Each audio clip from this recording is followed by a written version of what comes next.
যেটা দেখো না, ইচ্ছা করলো তো বাড়িতেই দেখো বানিয়ে ফেলেছে কিন্তু চিকেন ফ্রাই, এটা ফ্রাই করব। বাড়িতেই বানিয়ে নিয়েছি। সবসময় কিনে কিনে খাই দোকানে, তো প্রচুর টাকাও নেই, আর তারপরে কিরকম হাইজিন কেমন আছে, ফ্রেশ কিনা তো আমরা তো আর দেখতে পাচ্ছি না। আর মেয়েও খাবে বললো, তো চিকেন কিনে এনেছি বাড়িতে। বাড়িতে এসে দেখো পুরো ম্যারিনেট করে নিয়েছি। এখন কিন্তু দোকানের মতন, বাহ, যেরকম দেখতে তো খুব সুন্দর লাগছে গো। যেরকম কেএফসি তে গিয়ে তোমরা খাও কিনে ওয়াও, কিনে, গাটাও সেম টাইপেরই দেখতে দেখেছো হয়েছে। আমি ম্যারিনেট করে কিন্তু রেখে দিয়েছি। আর দেখো বাড়িতে খেলে কি হয়, মন ভরে অনেক অনেক খাওয়া যায়। আর দোকানে গিয়ে তো বসে এক পিস বা দু পিস খেতে পারবো, যা ওরা প্রাইস নেয়। তাড়াতাড়ি ফ্রাই করো, খাবো তো। আর এই যে আমার ম্যারিনেট করে অনেকক্ষণ আগে কিন্তু ম্যারিনেট করে আমি রেখে দিয়েছি। আর এখন কিন্তু আমি দেখো কড়াইতে অনেকটা তেল নিতে হবে, গরম বসিয়ে দিয়েছি। এটা ধোয়াটা উঠবে, তখন আমি এগুলো এক এক করে ছাড়বো। পুরো কিন্তু চেষ্টা করবো পুরো দোকানের মতো ক্রিসপি চিকেন বানাতে।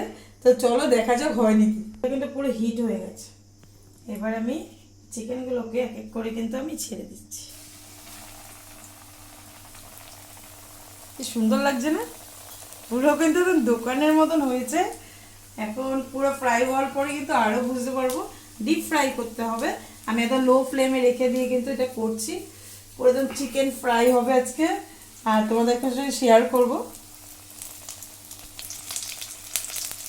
ওয়াও, কি সুন্দর লাগছে দেখো, পুরো দোকানের মতন হয়েছে না। হ্যাঁ, রিয়ন তো পুরো খেয়ে পাগল হয়ে যাবে গো, বলবে বাবা কি বানিয়েছো বাড়িতে। আর বাইরে কিনে খাওয়ার থেকে মনে হয় ঘরে কি বানিয়ে নেওয়াই ভালো। ফাইনালি কিন্তু দেখো আমি কড়াই থেকে নামিয়ে নিয়েছি আজকে আমার ফ্রাই চিকেন।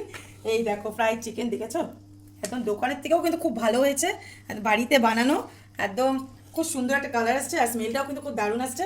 আর এই দেখো সমস্ত কিছু নিয়ে নিয়েছি। তোমরাও কিন্তু বন্ধুরা বাড়িতে এরকম বানিয়ে পরিবারদের সাথে জমিয়ে আড্ডা মারো, খাও, আর আমাদের মতন আনন্দ নাও।